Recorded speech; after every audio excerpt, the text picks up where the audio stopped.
Why do you let things out of your control define who you are?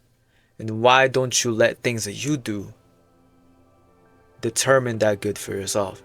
I think this is what Marcus Aurelius was trying to define when he wrote in Meditations, Book 6, verse 51. It goes like this: How to understand your own good. The lover of glory takes it to be the reactions of others. The lover of pleasure takes it to be his own passive experience. The intelligent man sees it in his own actions. And what we fail to realize is that we truly have good within ourselves. As rational beings, as humans, we are bestowed that gift. We are given that gift to have rationality and to have enough reason to do good things. And so why do we put so much emphasis on the things that are out of our control? And why do we put so much of our attention on the things that don't matter to us necessarily, instead of actually focusing on what Marcus Aurelius he was trying to say, the good things within our life, the things that we could control, that are within our possessions? And this is the first part, or the first episode to a series that I'm trying to conduct here on my channel, where I will be trying to dissect specific passages from Marcus Aurelius's Meditations. If you guys have any passages or any philosophical works you guys would like me to analyze and would like me to go into a deeper dive onto and talk about and discuss on my videos, I would really appreciate it, as I'm always down to learn more about philosophy and discuss it. But our goal here today is to discuss why as humans, why as people, do we care about superficial things that are out of our control. Again, when the Stoas talk about this dichotomy of control, this realm of what is and what is not within our control, why do we focus on the things that are out of it? Why is it so normalized that people nowadays go ahead and only think about what other people think about them, that are external beings, that are things that are out of our control? So I think Marcus Aurelius here breaks it down into three things, again, as the passage suggests here. So I'll read it again for you guys. It's how to understand your own good. The lover of glory takes it to be the reactions of others. The lover of pleasure takes it to be his own passive experience. The intelligent man sees it as his own action. And here I think Marcus Aurelius breaks it down into three things. It's fame.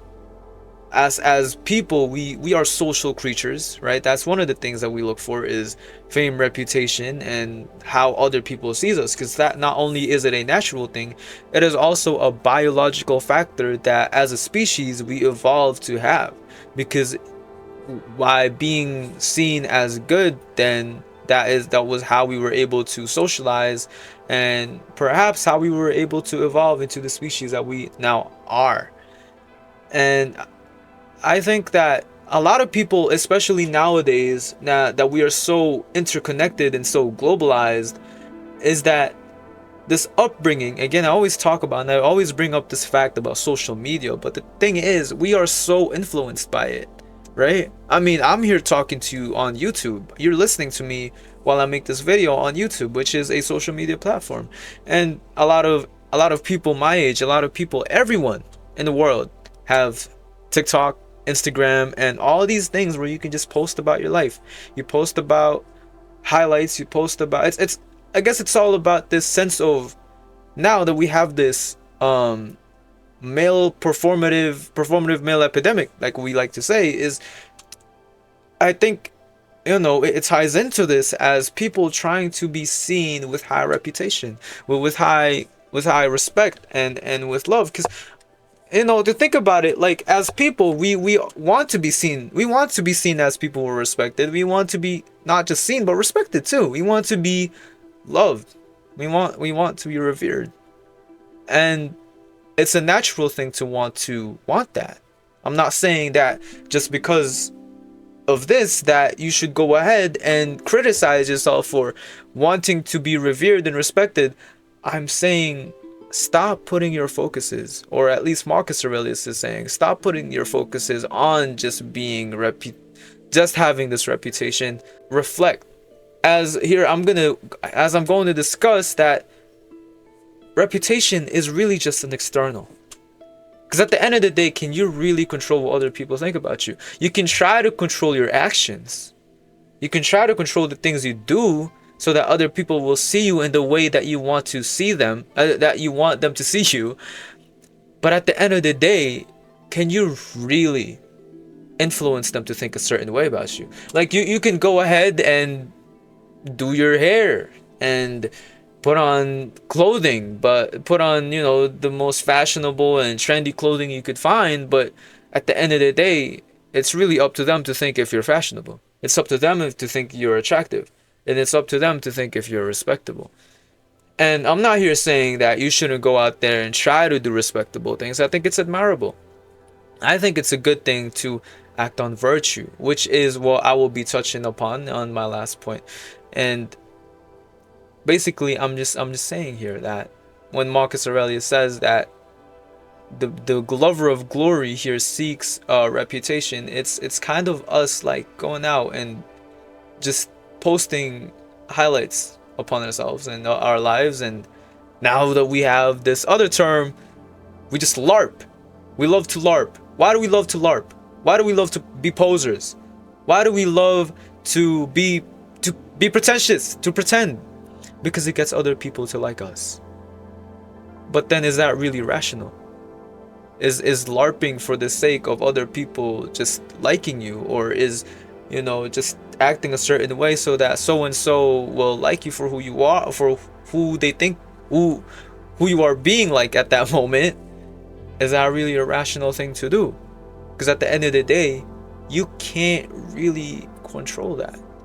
And so then I don't think that we should see the best good. I don't think we should see it as the most valuable aspect in our life to be respected, to have glory, to have fame. I mean, it is nice. It is a nice addition to your life. It's nice to be respected. It's nice to be famous. It's nice to be loved, right? I'm not saying it's not. I'm just saying that once that becomes the focus of your life, and once everything else disappears and you only fixate and only obsess over people respecting you, then at what point do you respect yourself and your actions? Anyway, the second point that Marcus Aurelius says here is that we look for pleasures that we experience. We look for things that life gives us, and we look for, I guess, materialistic things. Whether that be money, wealth, whether that be like these externals, like, again, as much as you can control your money, you can save it, you can work for it, but at the end of the day, right, money is just I guess like an event that's given down to you by fate. If God wills it, if God so wills it to give you money for you to be wealthy, then you will be wealthy.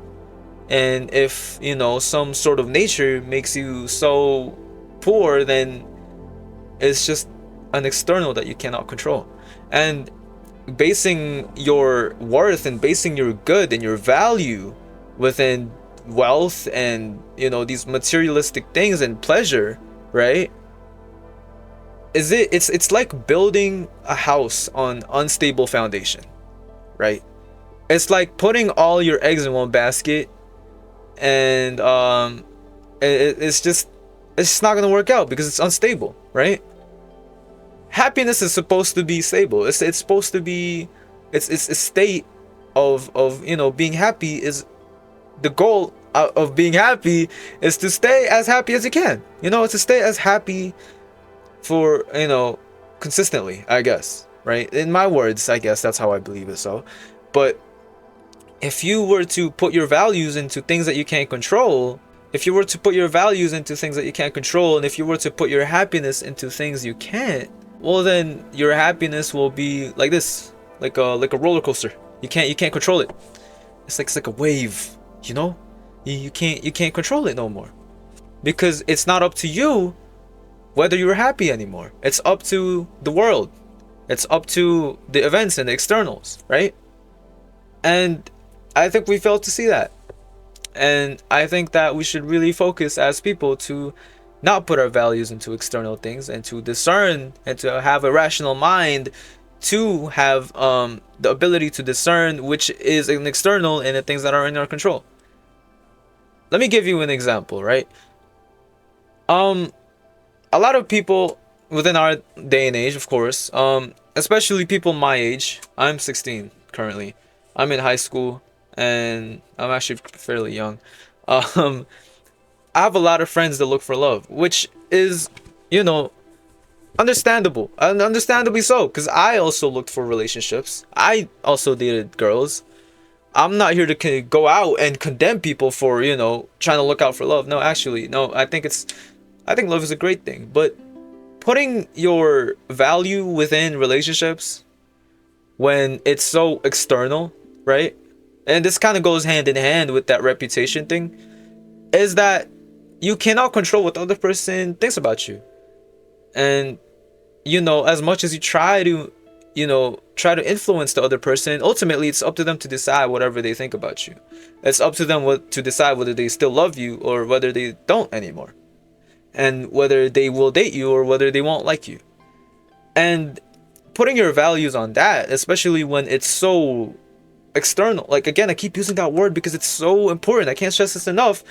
Do not put your values and your happiness and your expectations in something that's so unstable, because then your life will be unstable.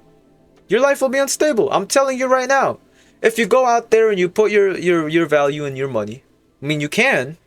I'm not saying to not. I'm just my 2 cents here. If you put your value in your money, if you put your value in your relationships, which is a good thing. All of these are also good things, but to a certain extent, right? If you put too much value in money in your relationships and everything else external, then internally as a person, are you stable? Will you be stable? Will you be happy?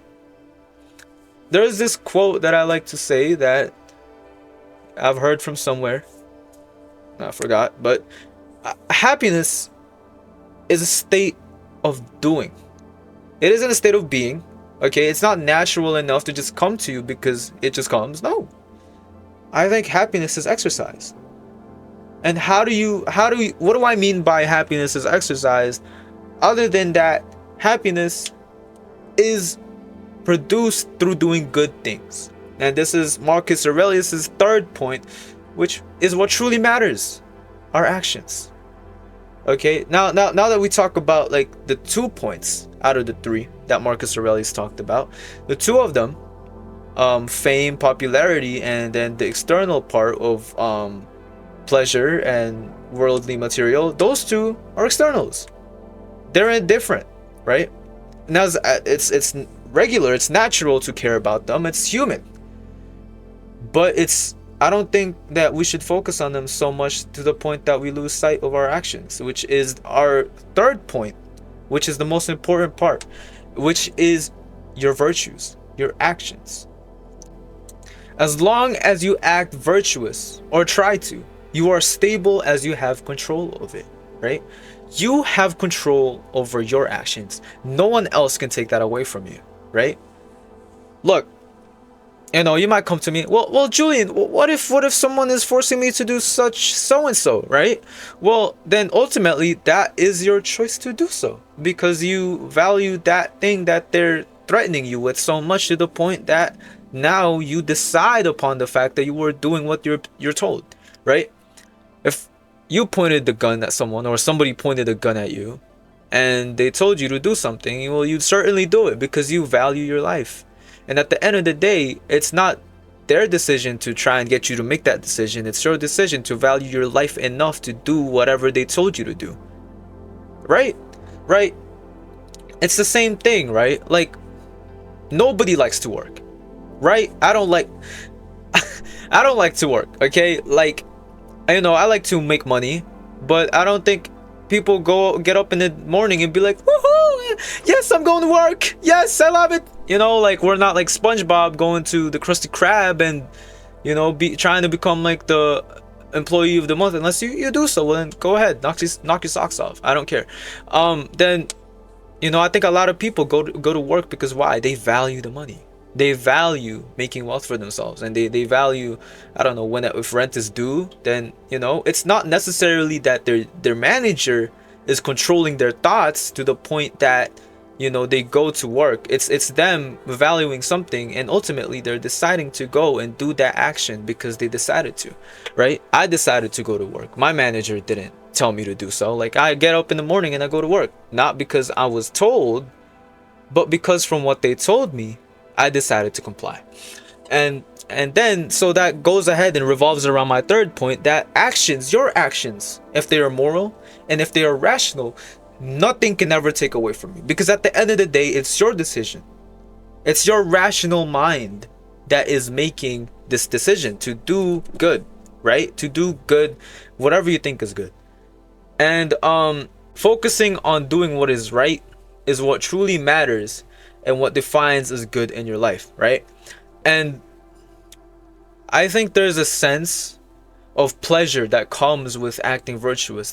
With being generous, with giving back, with doing these good actions.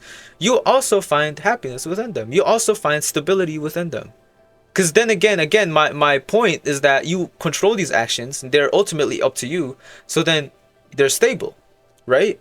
They're not up left to chance. They're not up left to externals. They're up to you. As long as you exercise your virtues, as long as you exercise your happiness, then you are happy, right? I think happiness is in a state, again, it's not a state of just being happy. It's a state of doing things to be happy.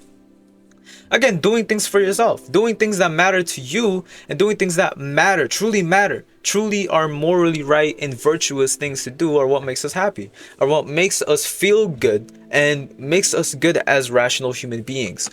It's none of these virtues and superficial, none of these values that are superficial, right? Like, again, reputation. I know I'm just like cycling this, but because I can't stress this enough, but I think really living for your life, living for yourself, living for the good of yourself, living for the good of others, these good virtues are what's worth living for. It is what's worth putting your attention to, because they are stable and they will get you to realize the worth of your actions, which at the end of the day, the worth of your actions are worth more than whatever external may give you, whatever reputation someone might give you, and whatever pleasure this world might give you.